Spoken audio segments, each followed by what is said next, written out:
Halo semuanya, selamat siang. Nah, aku Helga Israpat Marini, biasa dipanggil Helga. Aku dari kelompok IR Sutami, kelompok kasus 19, angkatan 2020, Teknik Sipil Universitas Diponegoro. Nah, pada kesempatan kali ini, aku dan kelompokku dapat kesempatan untuk mewawancarai Mbak Marcelina, pemegang beasiswa KSE. Nah, sebelumnya aku mau kenalin dulu nih teman-temanku dari kelompok IR Sutami. Yang pertama ada Immanuel Timonti Dalton. Halo Immanuel. Halo, nama aku adalah Immanuel Timothy Dalton dari kelas A dari kelompok 19. Ya, itu dari Immanuel Timonti Dalton yang biasa dipanggil Immanuel. Nah, terus yang kedua ada ketua kelompok kita nih, yaitu ada Alfi. Halo Alfi. Halo, perkenalkan nama saya Khairumin Alfi Syahrin, di rumah biasa dipanggil Alfi. Saya dari kelas A, kelompok kasus 19. Terima kasih. Sama-sama. Lalu nah ini nih, termasuk kelompok minoritas, ada Mbak Salma Tektona. Halo Mbak Salma. Halo, kenalin nama aku Salma Tektona, biasa dipanggil Salma. Saya dari kelompok kasus 19, dari kelas B. Nah ini juga ada Mbak Siti Nur Khadijah, cewek terakhir di kelompok kasus 19. Halo Mbak Siti. Halo, kenalin Mbak, nama aku Siti Nurhadiza dari kelas A. Nah, terus ada cowok lagi nih, yaitu ada Mas Alif Rahman Setiaji. Halo Mas Alif. Ya, halo. Nama aku Alif Rahman Setiaji dari kelas B. Makasih. Lalu ada Mas Kevin. Halo Mas Kevin. Halo, namaku Kevin Togu Jeremy Simatupang. Aku biasa dipanggil Kevin, aku dari kelas C. Terus ada cowok lagi nih, yaitu ada Mas Bintang. Halo Mas Bintang. Halo, kenalin nama aku Muhammad Bintang Trihadi, biasa dipanggil Bintang dari kelas C.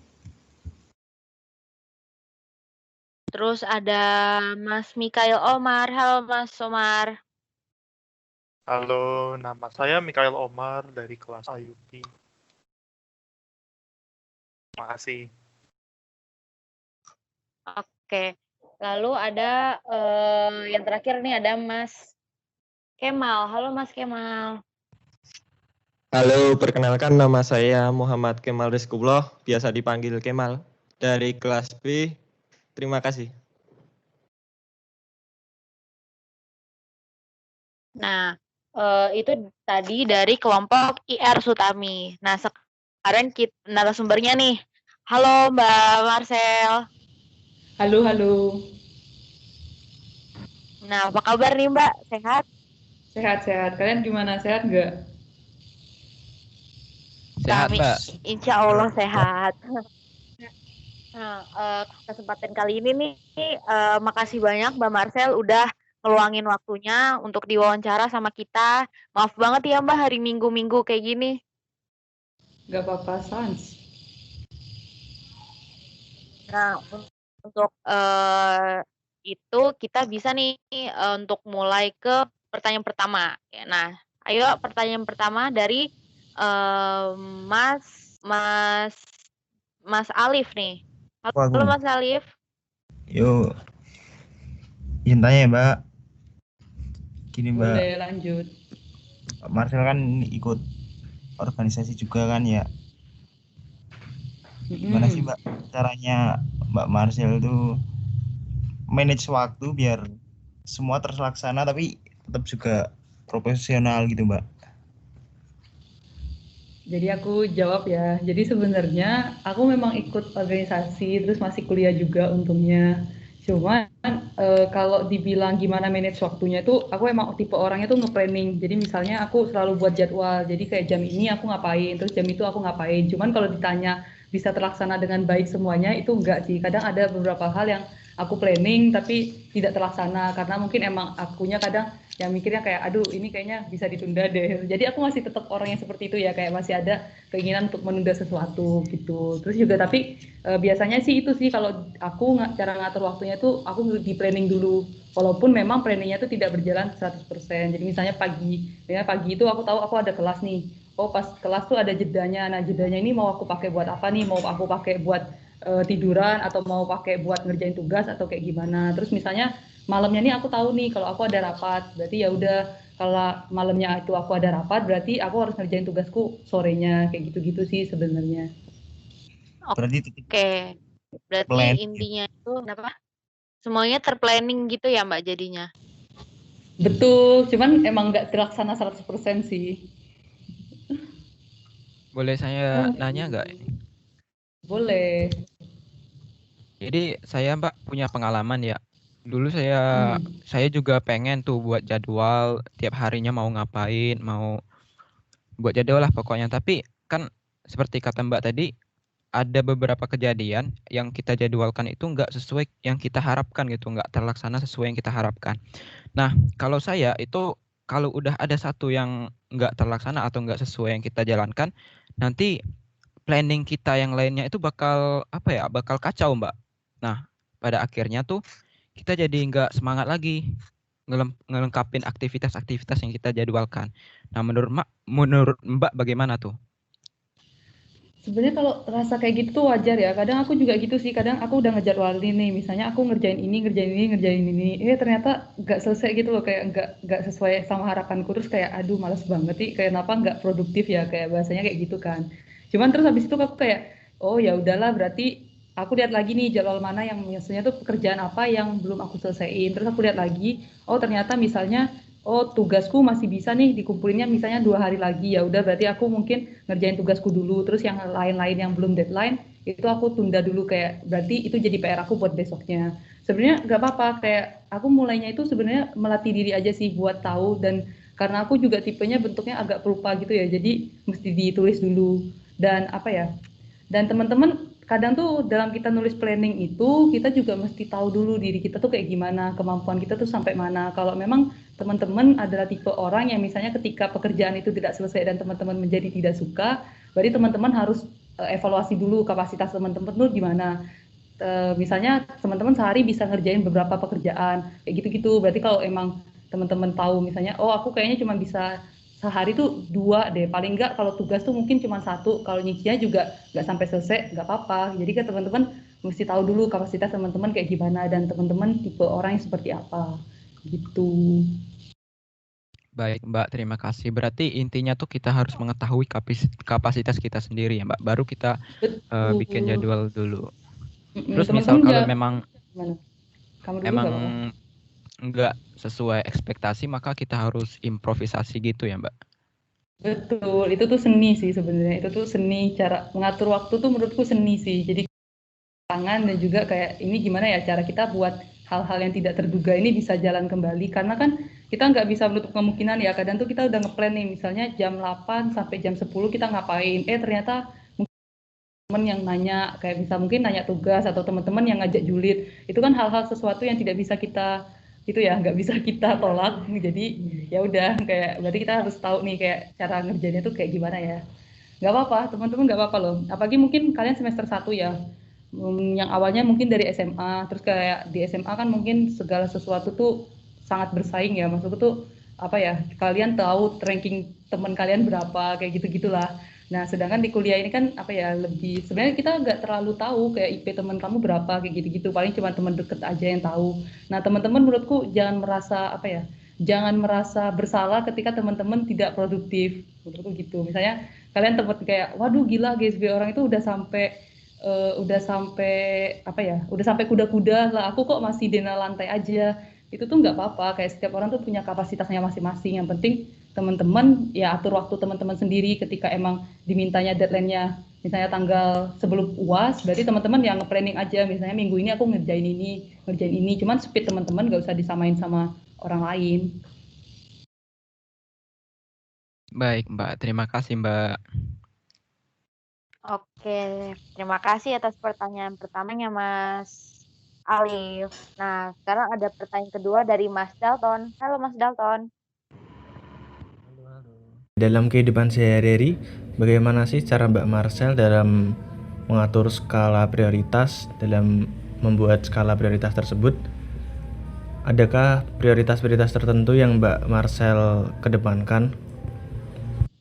Aku jawab ya, apa mau lempar ke Mbak Helga dulu baru ke aku? Oh, ya inti pertanyaannya tentang bagaimana cara Mbak Marcel menentukan skala prioritas dalam kegiatan sehari-hari. Ya, silakan Mbak Marcel jawabannya. Ya, maaf. Serem banget. Nggak Jadi apa-apa, sebenarnya nggak apa-apa, kalau bener. jadi kalau sebenarnya kalau aku nentuin skala prioritasnya tentu ya dari deadline-nya dulu. Kayak ini yang paling apa ya, yang paling urgent tuh yang mana. Cuman kalau emang semuanya masih lama, itu aku lebih itu sih. Aku tipenya yang kayak mana sih yang pretelan-pretelan. Aku lebih suka ngerjain pretelan-pretelannya dulu. Jadi yang kecil-kecil misalnya apa ya? Hal-hal yang tidak maksudnya itu nggak butuh effort yang banyak gitu loh. Jadi aku ngerjain itu duluan. Kalau emang deadline-nya itu masih jauh-jauh semua. Tapi kalau udah misalnya tugasku udah harus dikumpulin 2 hari kemudian. Nah itu aku pasti ngerjain tugasku dulu. Tapi misalnya tugasnya masih seminggu kemudian. Tapi aku ada kayak tanggungan organisasi yang lain nih. Misalnya aku harus ngebuat TOR atau buat apa. Itu kan kayak hal-hal kecil. Nah itu biasanya aku ngerjain itu juga.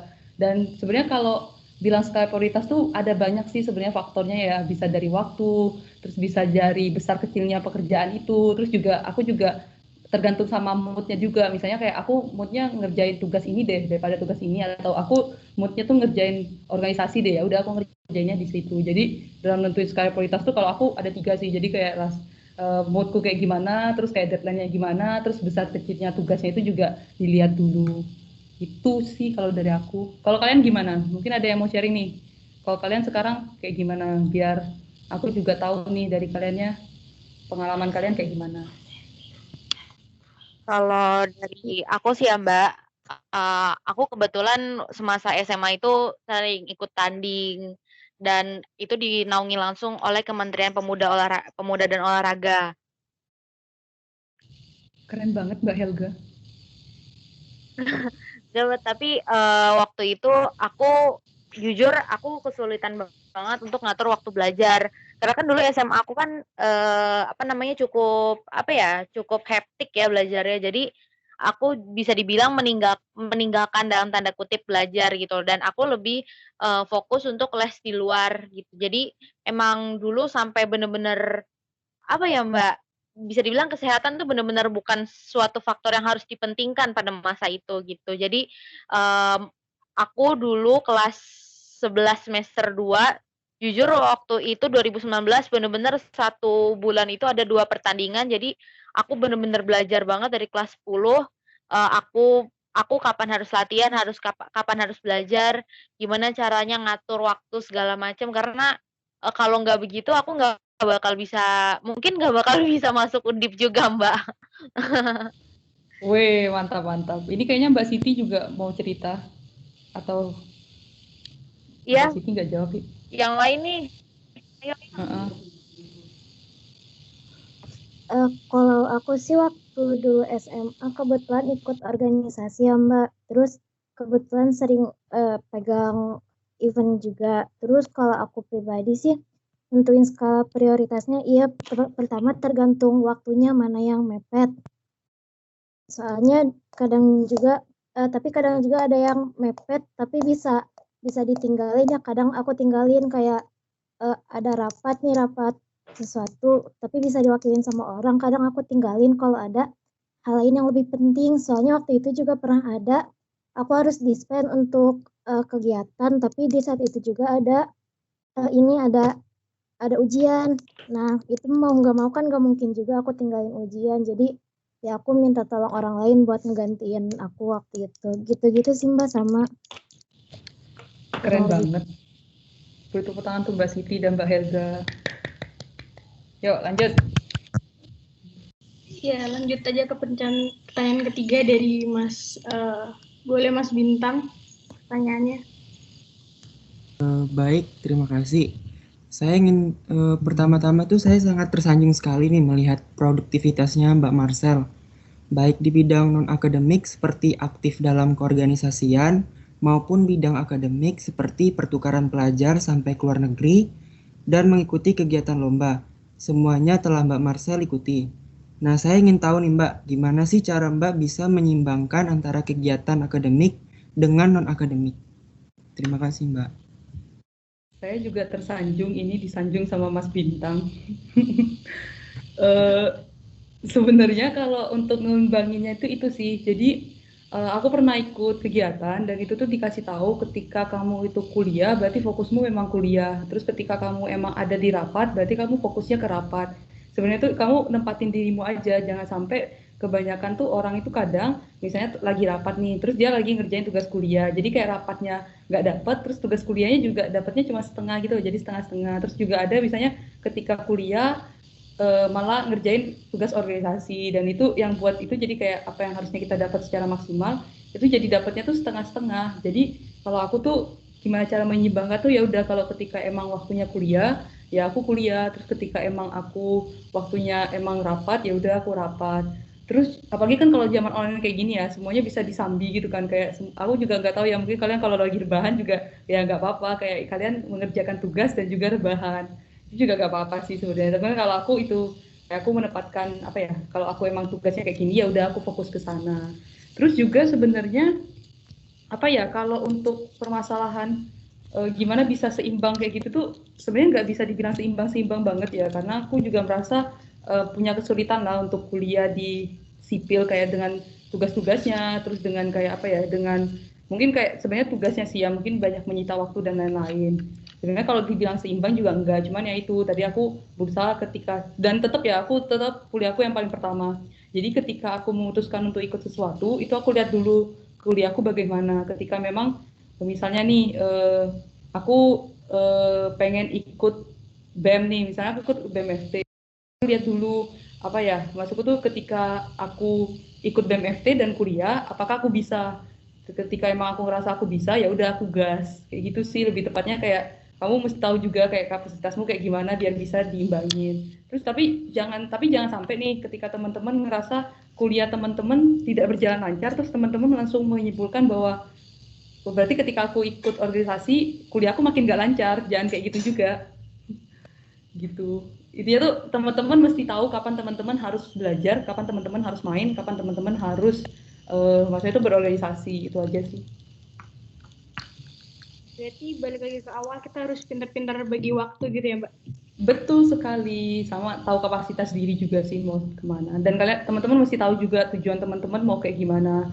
Kayak ketika teman-teman pengennya teman-teman ketika di kuliah teman-teman pengen berorganisasi berarti teman-teman punya dua hal, berarti teman-teman harus kuliah dan berorganisasi. Tapi ketika teman-teman pengennya teman-teman pengen kuliah aja dan mungkin ikut lomba, berarti fokus teman-teman dua kan, berarti kuliah dan ikut lomba. Terus tapi kalau teman-teman dari awal cuma pengen kuliah aja, itu nggak apa-apa. Kayak semua orang tuh punya kapasitasnya masing-masing dan punya jalannya masing-masing, jadi nggak apa-apa. Gitu. Oke, baik, terima kasih Mbak. Selanjutnya Mas Michael Omar bisa diajukan pertanyaannya. Oke, terima kasih. Mbak, saya ingin bertanya, apakah Mbak bisa ceritakan bagaimana cara mencapai tujuan hidup Mbak, dan apakah Mbak memiliki kelebihan dan potensi yang dapat mendukung mencapai tujuan hidup tersebut? Terima kasih. Pertanyaannya jauh banget ya, visioner banget. Sebenarnya ya kalau apa ya, ini emang tempatnya sombong ya, enggak sih. Jadi kalau ngomong tujuan hidup ya mungkin tujuan hidupku belum terlalu itu ya, belum terlalu ke arah yang benar-benar spesifik. Misalnya aku pengen jadi ini, aku pengen jadi itu. Kalau ngomongin short termnya aku cuma pengen itu sih, lulus dari sipil dengan nilai yang baik. Sebenarnya itu. Cuman kalau dan aku juga tujuanku itu mungkin kan ketika aku ke dunia kerja nantinya itu kan bakal ada beberapa persaingan-persaingan yang bakal aku alami. Nah di situ sebenarnya ini kalian itu ya, mungkin kalian di PD dapat analisa potensi diri. Jadi aku ngerasa bahwa aku tuh orangnya tidak malu-malu. Jadi ketika ngomong tuh emang nggak malu-malu, saking nggak malu-malunya itu kayak cuman ceplos gitu. Jadi aku ngerasa bahwa apa ya, untuk mengeksplorasi sesuatu itu aku ngerasa potensiku tuh di sana. Jadi aku tuh orangnya memang suka mengeksplorasi. Jadi tahun pertama, kalau boleh cerita, tahun pertama aku tuh di HMS. Jadi aku bidang PSD-nya HMS. Terus tahun kedua karena aku merasa pengen hal yang lebih, pergi ke BMFT. Jadi sekarang aku ada di PSDM BMFT. Nah, itu tuh menurutku aku punya keberanian di sana. Itu juga potensiku untuk berani mengeksplorasi apa kesempatan-kesempatan yang ada.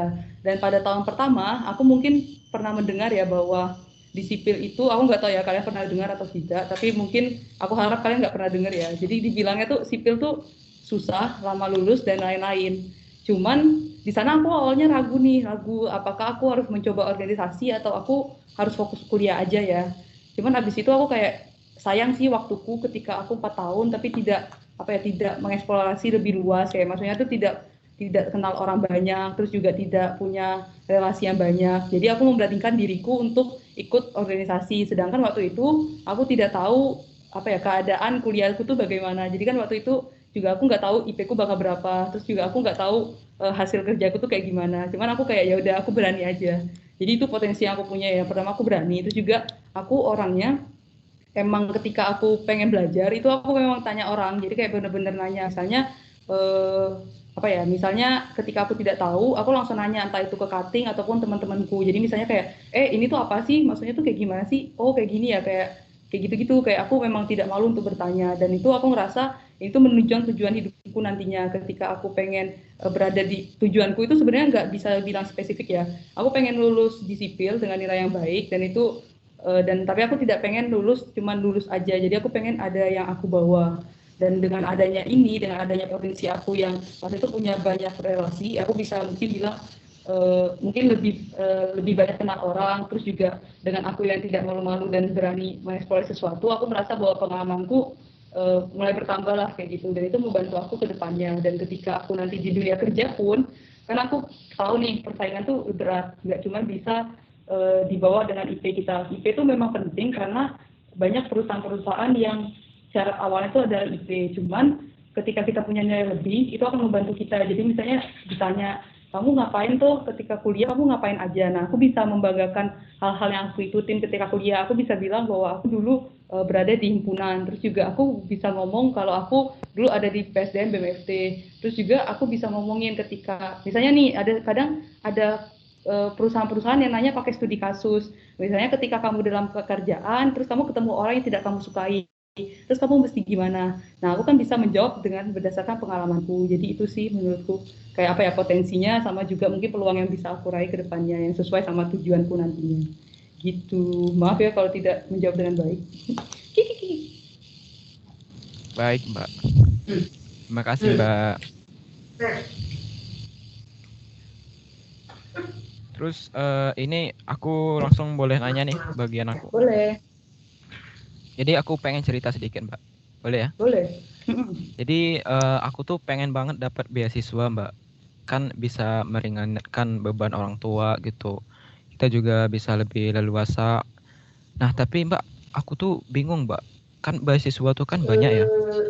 Terus cara dapetinnya juga agak gimana ya? Agak-agak rumit gitu. Kan di sini Mbak udah dapat beasiswa. Mbak bisa cerita sedikit nggak? Terus kasih saran gitu, gimana nih agar kami bisa dapat beasiswa. Terus Mbak juga bisa cerita tuh perjuangan Mbak sampai dapat beasiswa. Kasih Mbak. Jadi aku cerita ya. Jadi waktu itu sebenarnya aku memang dari awal ketika aku kuliah, aku pengen, emang tujuanku tuh pengen dapat beasiswa, entah beasiswa apapun itu ya. Terus pas tahun semester 1 itu ada beasiswa namanya beasiswa Tanoto. Cuman emang dasar akunya juga ya, mungkin waktu itu tidak maksudnya tuh kurang memperhatikan. Jadi pendaftarannya tuh udah lewat. Jadi aku baru tahu ketika temanku ada yang lolos wawancaranya kan. Terus kayak ternyata ada beasiswa Tanoto ya, dan itu kalau aku nggak tahu ya, ada yang mungkin teman-teman juga udah nggak kesempatan ya, udah lewat ya Tanoto ya. Dan itu tuh kalau sebenarnya kalau teman-teman tahu beasiswa Tanoto tuh beasiswanya enak banget juga ya. Kayak aku nggak baru langsung mempromosikan Tanoto, tapi itu Tanoto juga enak karena sistem beasiswa Tanoto itu sampai teman-teman lulus. Sedangkan kalau beasiswaku itu per tahun. Jadi ketika tahun ini aku dapat, terus tahun depan belum tentu aku dapat. Cuman untungnya tahun kemarin aku dapat, terus tahun ini aku dapat. Jadi emang kayak ada penilaiannya gitu. kalau di beasiswa KSE. Jadi kayak untuk memperpanjang tuh ada pertimbangannya. Tapi kalau itu Tanoto itu sampai akhir, cuman memang ada syarat teman-teman harus dapat IP 3,25. Kalau IP teman-teman di bawah itu berarti teman-teman nggak bisa langsung diputus beasiswanya gitu. Nah, terus habis itu kalau cerita sebenarnya ini tergantung sih teman-teman pengen dapat beasiswa aja atau teman-teman memang ada beasiswa yang pengen teman-teman kejar. Kalau aku dulu, aku tidak mematok aku harus beasiswa apa, tapi aku yang penting aku pengen dapat beasiswa. Terus habis itu kan tahun kedua tuh. Bukan tahun kedua sih, itu semester kedua ya. Jadi aku daftar semester kedua. Dan awalnya sebenarnya kalau dibilang aku dapat beasiswa KSE ini sebenarnya itu benar-benar keberuntungan sih. Jadi aku tuh lihat postingannya beasiswa KSE itu di salah satu OA. Dan OA-nya itu salah tulis timeline, jadi mereka bilangnya itu tuh ditutup tanggal 31, sedangkan aslinya itu kalau di website resminya itu tanggal 27. Cuman aku tuh nggak bener-bener lihat, jadi aku tuh kiranya tanggal 31 Oktober. Dan posisinya itu kalau teman-teman daftar beasiswa KSE, teman-teman harus nulis 9 esai. Tapi esainya itu berdasarkan kehidupan pribadi teman-teman. Misalnya ditanya visi jangka panjang teman-teman apa, ketika teman-teman lulus mau jadi apa. Terus juga ditanya kayak kelebihan teman-teman apa, terus kayak kenapa teman-teman layak. Pokoknya ada 9. Terus habis itu posisinya itu adalah aku tuh baru sadar kalau itu tuh nggak bisa ketika hari terakhir tanggal 27. Dan form beasiswa aku tuh masih kurang surat dari dekanat, terus juga esaiku itu masih kurang 2. Jadi aku cuma nulis 7 esai dengan suratnya tuh cuma 1. Suratnya tuh kurang, benar-benar kurang. Terus habis itu aku udah gak bisa usaha dong, karena aku nggak mungkin kayak minta ke dekanat, sedangkan hari itu tuh aku ngumpulinnya Jumat. Jadi kayak emang kayak udah nggak bisa diusahakan lagi. Terus aku kayak ya udahlah kayak ya udahlah nggak apa-apa, berarti emang bukan rezekiku. Dan waktu itu kan kalau kita ngisi formnya itu kalau di beasiswa KSE itu tuh ada persennya. Jadi persenku itu baru keisi 83%. Jadi formku itu baru keisi 83%. Terus habis itu kan pengumuman seleksi berkas. Nah, pas pengumuman seleksi berkas itu tuh ada yang nge-share pengumumannya itu di grup angkatan. Terus awalnya aku nggak pengen buka lah, terus aku kayak ya udahlah aku nggak mau buka karena kayak sedih aja gitu loh, kayak aku nggak bisa ikut gara-gara keteledoranku sendiri, jadi aku nggak mau buka. Cuman aku kepo, jadi kayak kalau ada yang nge-share di grup angkatan berarti ada teman angkatanku nih yang lolos. Terus ya udah tak buka kan, pas tak buka ada namaku dan aku kayak kaget gitu loh, kayak kok ada namaku sih, sedangkan waktu itu kayak aku sudah sangat pesimis ya untuk gak bakal lolos itu, atau cuma diisi 83%. Ternyata masih ada namaku. Terus habis itu, jadi aku tuh sempat ngantar surat kan, waktu itu Mei, terus surat itu aku ngambil lagi Juli. Jadi kayak surat di dekanat itu tuh aku baru ngambil lagi Juli. Terus ya kayak, ternyata emang keberuntunganku nih. Ya udah, terus aku ikut wawancaranya. Terus pas di wawancaranya tuh, jadi kalau di beasiswa KSE itu dia ada kuota univ ya, jadi dia pakai kuotanya tuh kuota univ, tapi waktu itu di Undip yang daftarnya itu sekitar 700-an. Terus yang lolos buat seleksi wawancaranya itu 100. Nah, salah satunya aku. Terus kayak aku lihat kan, dan ada 4 dari sipil.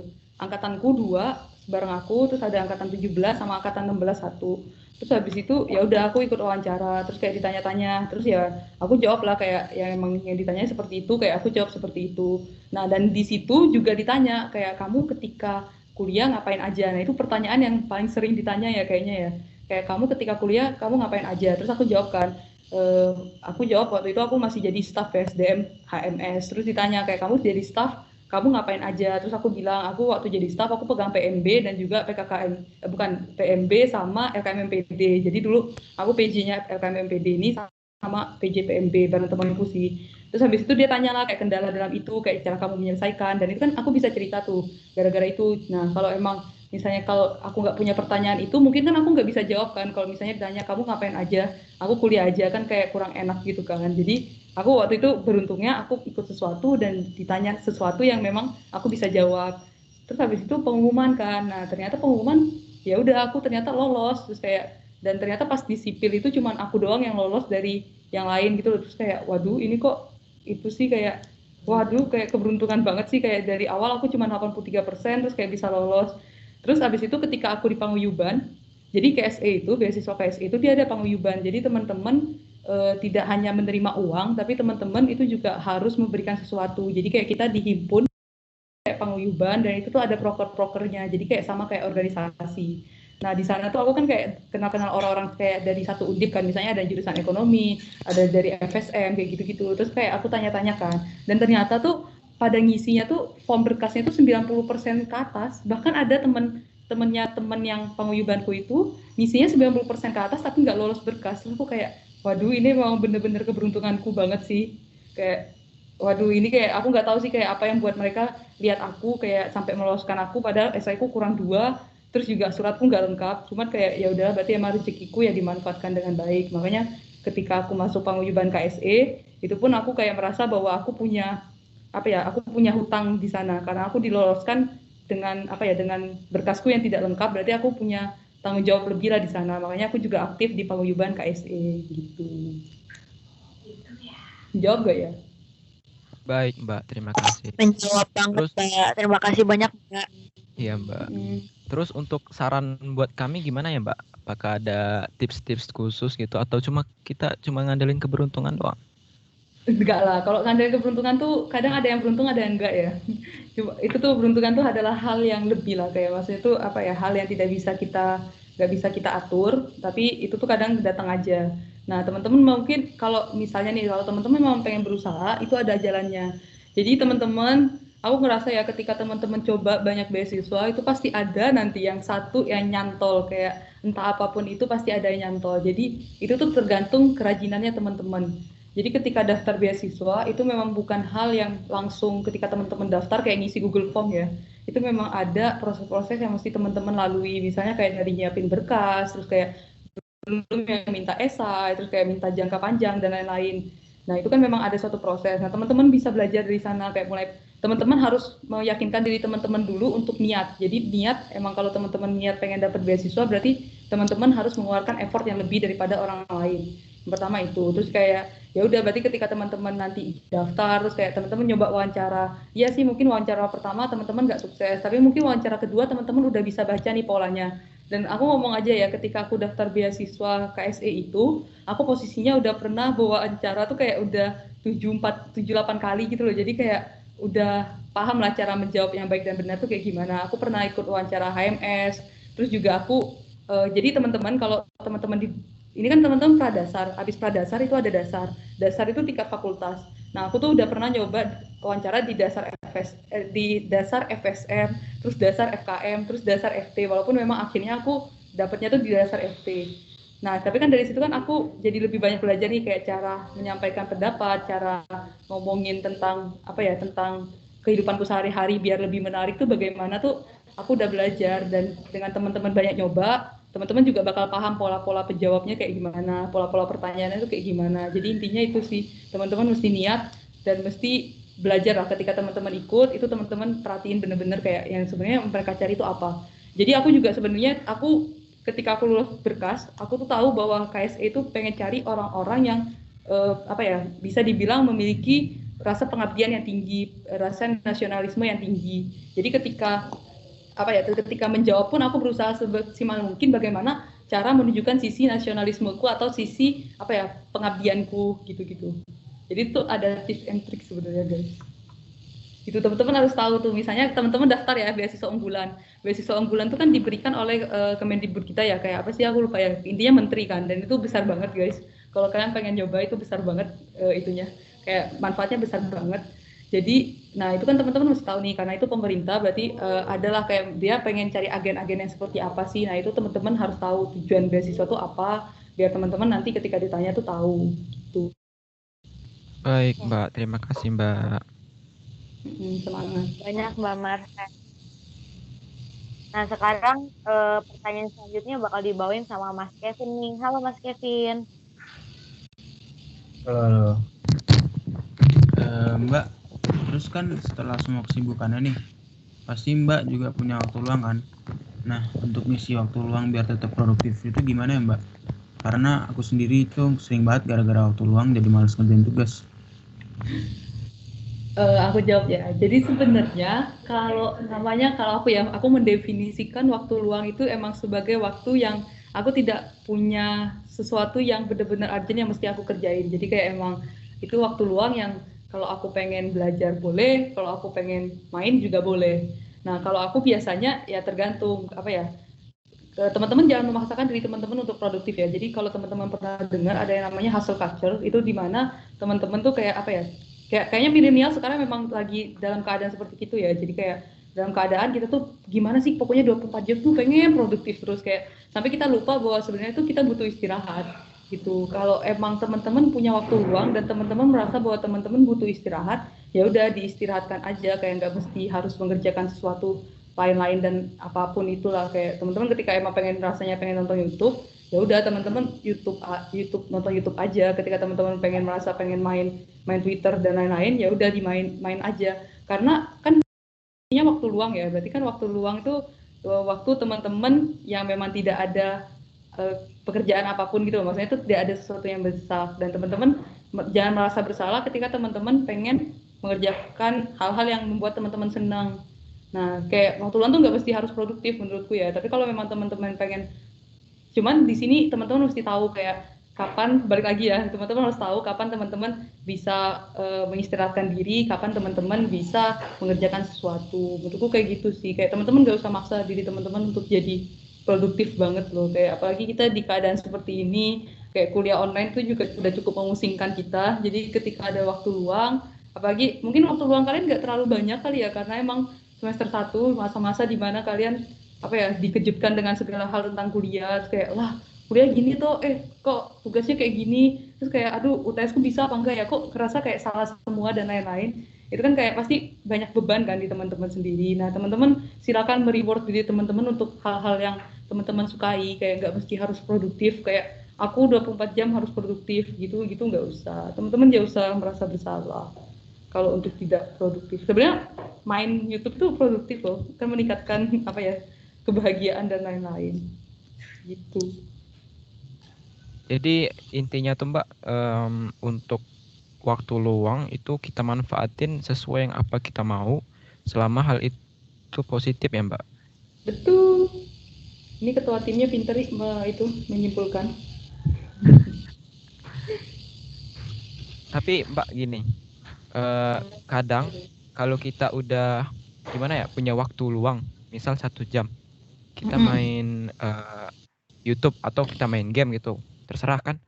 Nah, kita tuh sering lupa Mbak, atau malas gitu untuk berhenti dari istirahat kita tadi. Kan kita udah buat jadwal tuh. Nah, kita sering keteledoran gitu Mbak. Nah, itu menurut Mbak gimana? Cara atasinya gimana Mbak? Nah, itu tuh sebenarnya emang itu ya, kayak untuk istirahat tuh kadang 2 jam tuh kayak kurang ya, kayak kamu tidur terus kayak 3 jam tuh kayak aduh 3 jam kayak kok nggak kerasa banget, tapi kayak kok kita kelas 3 SKS kayak kerasa banget kayak aduh ini kok pegel-pegel dan lain-lain. Itu emang hal-hal yang wajar. Cuman kalau aku ini tuh balik lagi sih, kalian teman-teman harus tahu dulu diri teman-teman gimana. Kalau aku tuh orang yang sangat takut mengecewakan orang lain. Maksudnya itu aku sangat takut ketika pekerjaanku tidak selesai, terus aku harus terburu-buru, hasilku tidak maksimal. Jadi aku orangnya yang takut seperti itu. Yang pertama tuh aku takut banget, yaitu tadi ketika aku nggak selesai, terus kayak aku mungkin takut nggak selesai dan aku takut hasilnya nggak maksimal. Terus aku takut juga ya, misalnya ngomong konteks masalah organisasi, aku takut nanti apa ya, yang tugas yang diberikan ke aku tuh ntar sampai ditanyain orang gitu loh, kayak ini udah selesai belum, sampai ditagih gitu loh. Aku takut banget kayak hal-hal kayak gitu, takut apa ya, itu tuh orang-orang menilai kita jadi kayak halah nih orang kok kayak gini sih, kayak udah dikasih kerjaan kok tidak diselesaikan dengan baik dan lain-lain. Jadi aku punya perasaan takut seperti itu. Nah, karena aku orangnya takut kayak gitu, maka ketika aku mulai rebahan, terus kayak udah merasa kok ini udah 2 jam tapi tidak ngapa-ngapain aja, terus kayak aku memotivasi diriku untuk mengerjakan itu gara-gara ya itu kayak kerjain lah, kayak aku nggak mau ntar dibilang kayak gini-gini, atau kayak aku nggak mau lah ntar kerjaanku nggak maksimal kayak gini-gini, karena ketika kerjaanku tidak maksimal yang aku kecewakan tuh aku. Tapi kalau misalnya tugas kelompok yang aku kecewakan tuh banyak orang, dan itu kan jadi kan buat orang mikir apa ya, kan ketika ngomong tugas kelompok itu tuh apa ya, kita bawa citra kita kemana, kita mau jadi kita pengen diri kita tuh dinilai orang seperti apa. Apalagi teman-teman semester 1 ya, dimana teman-teman harus membangun citra teman-teman ya. Ketika teman-teman maksudnya tuh kayak apa ya, gandul, kalian tahu gandul nggak sih? Kurang tahu Mbak. Oh, gandul tuh kalau di sipil, gandul itu misalnya kita kerja kelompok nih, tapi yang ngerjainnya misalnya cuma ketuanya, terus yang lainnya tuh gandul kayak nggak ngerjain. Nah, Oh, nah itu gandul. Kayak. iya Mbak. Nah itu gandul. Nah dan itu tuh sebenarnya secara tidak langsung itu tuh akan mempengaruhi teman-teman ke depannya. Ketika teman-teman dinilai orang gandul, kan orang-orang jadi males ya untuk sekelompok sama teman-teman. Nah itu juga kayak mempengaruhi ke sana. Jadi ya aku memotivasi diriku dengan hal-hal yang aku takutin. Kayak aku takut hasilku nggak maksimal karena aku mungkin salah satu kekuranganku adalah aku orangnya perfeksionis. Jadi aku pengen segala sesuatu tuh berjalan dengan baik, bahkan sangat baik. Maksudnya itu tuh emang benar-benar sampai aku ngerasa kayak oke, ini udah sampai limit nih, kayak udah yang terbaik. Aku harus sampai kayak gitu. Dan aku nggak suka mengumpulkan tugas tuh kayak seadanya kayak gitu. Aku kurang suka. Jadi makanya aku memotivasi di itu kayak gitu. Atau misalnya tugas kelompok nih. Terus aku kayak, aduh, ya udahlah kerjain aja lah, nggak enak sih sama misalnya si A, gara-gara aku kayak kok nggak ngerjain kayak gitu. Terus juga misalnya kayak tugas organisasi, terus kayak, waduh ini kabitku udah kayaknya bakal nanya deh, kayak jadi sebelum ditanya aku mesti ngerjain deh, biar kalau ditanya ya aku tinggal setor gitu loh, jadi kayak oh aku udah mengerjakan. Aku lebih motivasinya ke arah sana. Nah itu tergantung teman-teman. Teman-teman mau motivasi teman-teman dari mana? Teman-teman mau motivasi dengan misalnya, oh ya udahlah aku ngerjain dulu 1 jam. Terus kalau 1 jam udah kelar, aku bakal nge-reward diriku lagi untuk hal-hal lain, misalnya kayak gitu. Itu juga nggak apa-apa. Kalau atau kayak apa ya? Paling itu sih kalau aku nyarannya 2 cara itu, kayak teman-teman motivasi untuk misalnya ya udahlah aku ngerjain ini, entah biar aku dapat reward lagi, atau teman-teman motivasi kalau aku dari motivasi dari ketakutanku gitu. Jadi dari yang saya tangkap gini Mbak, kita itu harus punya rasa tanggung jawab dan rasa takut atas apa yang kita buat gitu ya, betul Mbak? Oke Mbak, makasih Mbak. Makasih Mbak Marcel. Mbak, saya ada pertanyaan buat Mbak Marcel. Boleh. Dilihat dari CV nih, Mbak Marcel kan udah banget nih dari zaman SMA sampai sekarang nih bahkan. Baik dari organisasi, ikut lomba-lomba, dan belajar juga tentunya. Dan Mbak Marcel tuh pernah ngerasa capek atau jenuh gitu nggak sih Mbak? Dan kalau pernah, gimana cara ngatasinya gitu? Terima kasih, lagi butuh banget ya Mbak.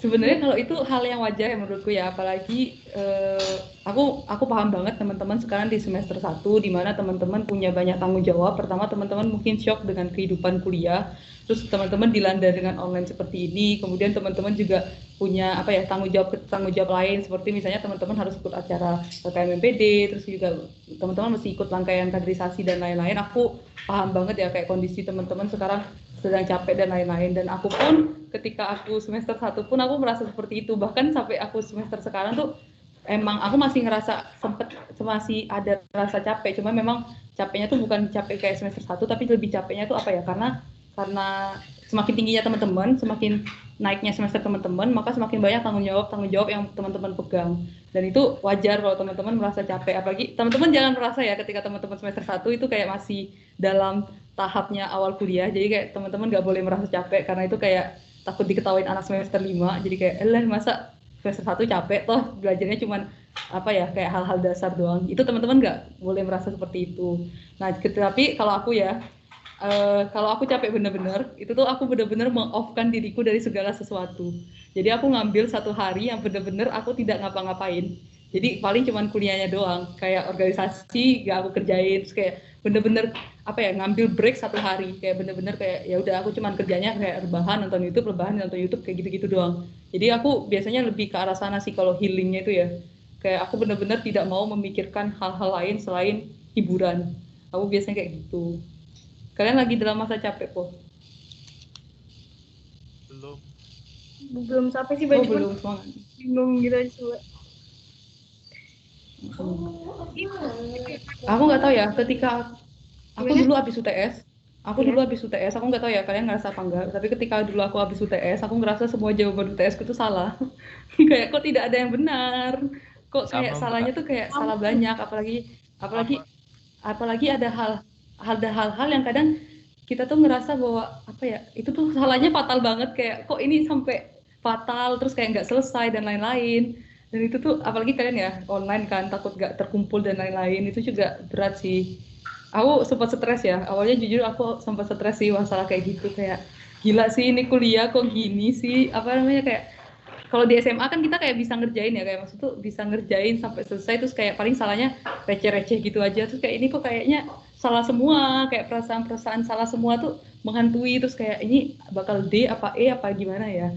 Cuman menurutku ya teman-teman, kalau teman-teman merasa seperti itu, teman-teman jangan, maksudnya tuh jangan buat teman-teman nggak semangat. Teman-teman masih punya UAS, dan nilai kita tuh kan kita nggak tahu ya, kayak kita cuma berusaha, tapi yang nentuin nilai kita tuh nantinya dosennya, dan kita nggak tahu keajaiban apa yang bakal kita terima. Kadang ada keajaiban yang emang baik ya, kayak kita ngerasa nilainya kayaknya C, bisa aja jadi B, atau bisa aja kadang kita ngerasa nilainya A, bisa aja jadi C. Itu tuh kuliah tuh kayak gitu teman-teman. Jadi kayak teman-teman jangan merasa patah semangat sih intinya, ketika teman-teman merasa udah berusaha, ya udah nggak apa-apa, berarti usaha teman-teman kayak gitu, hasilnya ditunggu aja nantinya kayak gimana. Kadang ada hal yang kita rasa buruk itu bakal jadi lebih baik, kayak teman-teman nggak bakal tahu, kayak kuliah tuh penuh dengan apa ya, penuh dengan apa ya, surprise-nya gitu loh, kayak kejutan-kejutannya itu kayak teman-teman nggak tahu. Jadi ya teman-teman nggak usah terasa terbebani sih, santai aja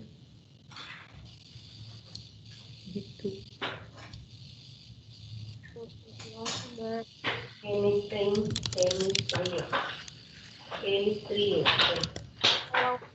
Kalau kaget sih Mbak, soalnya beda banget sama SMA, sama kayak yang tadi Mbak Marcel ngomongin. Iya gitu. Selanjutnya lanjut. Pertanyaan terakhir nih Mbak, dari Mas Mal.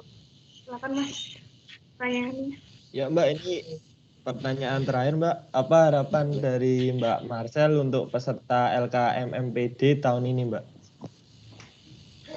Apa ya, harapanku sebenarnya kalian tahu aja sih esensinya ini apa. Menurutku apa ya, harapanku cuma itu, teman-teman tahu ketika teman-teman dikasih acara LKMMPD, teman-teman tahu esensinya ini apa, dan harapanku juga teman-teman bisa memperoleh apa ya, manfaat sebesar-besarnya ya. Karena di LKMMPD itu sendiri sebenarnya kalau teman-teman mengikuti dengan baik, itu kan kayak ada analisa potensi diri, terus kayak gimana cara memanajemen waktu, terus kayak aku nggak tahu ya penugasannya masih sama apa enggak kalau sama tahun kemarin itu, kayak misalnya teman-teman diajarin buat cara buat CV atau kayak gitu-gitu, dan aku yakin CV teman-teman itu akan digunakan sampai teman-teman nantinya, karena CV ku yang aku kirim itu tuh CV LKMMPD ku.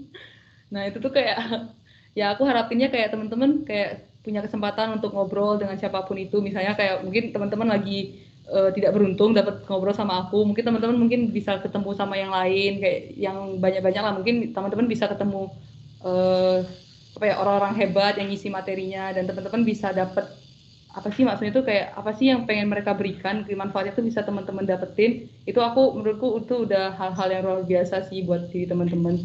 Intinya tuh adalah ketika teman-teman ikut ini, harapanku tuh adalah itu tadi, balik lagi, itu tuh memberikan dampak ke teman-teman, teman-teman merasa manfaatnya, entah itu besar atau kecil itu tergantung teman-teman ya, tapi aku harapnya tuh sekecil-kecilnya tuh ada manfaat yang teman-teman bisa rasain, entah apapun itu, entah mau dari misalnya teman-teman awalnya nggak pernah ngomong sama Mbak Helga atau Mbak Salma atau Mbak Siti, terus kayak tiba-tiba bisa temenan, bisa apa jadi temenan, atau yang awalnya misalnya jomblo terus kayak gara-gara satu kelompok di LKMPD bisa dapat jodoh, itu juga nggak apa-apa, manfaat di situ juga nggak apa-apa. Terus atau teman-teman yang awalnya apa ya tidak tahu adanya kayak cara buat CV bisa tahu cara buat CV, terus kayak dari teman-teman yang awalnya kayak malu bertanya bisa jadi tanya, itu tuh manfaat yang aku harapin ada di teman-teman, entah apapun itu ya bentuk manfaatnya, tapi emang hal-hal baik ya. Itu aja sih. Ya baik, terima kasih Mbak. Sendiri juga udah mulai ngerasain sih Mbak, sejak ada ini jadi lebih gampang akrab sama teman-teman gitu. Jadi ntar tak bilangin ya ke panitianya. Oke. Ini yang terakhir ada dari Mbak Siti, udah ya. Ngasih kesimpulan mungkin dari acara barusan wawancara ini. Ya Mbak, izin ngasih kesimpulannya Mbak buat keseluruhan pertanyaan. Boleh. Ya, jadi pertama dari cara ngatur waktu Mbak Marcel itu bikin planning. Tapi dalam pembuatan planning juga kita harus tahu kapasitas diri supaya planning yang udah kita buat dapat berjalan dengan baik. Terus selanjutnya, cara Mbak Marcel mengimbangi akademik dan non-akademiknya itu itu kita harus fokus pada apa yang sedang dilakukan sehingga benefitnya bisa kita didapatkan secara maksimal. Jadi kalau misalnya kita lagi kuliah, kalau organisasi fokus pada organisasi. Terus kita juga harus tahu kapasitas diri dan tujuan yang ingin kita capai.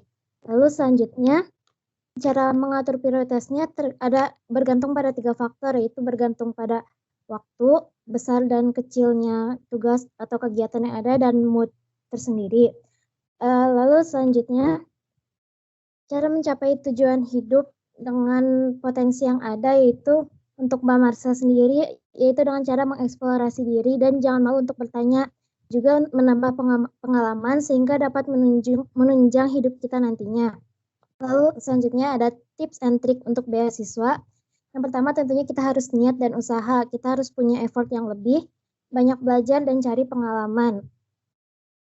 Terus, dan selanjutnya, jangan terlalu memaksakan diri kita untuk selalu produktif. Tapi kita tetap harus tahu kapan sih kita harus mengistirahatkan diri dan kapan kita harus produktif.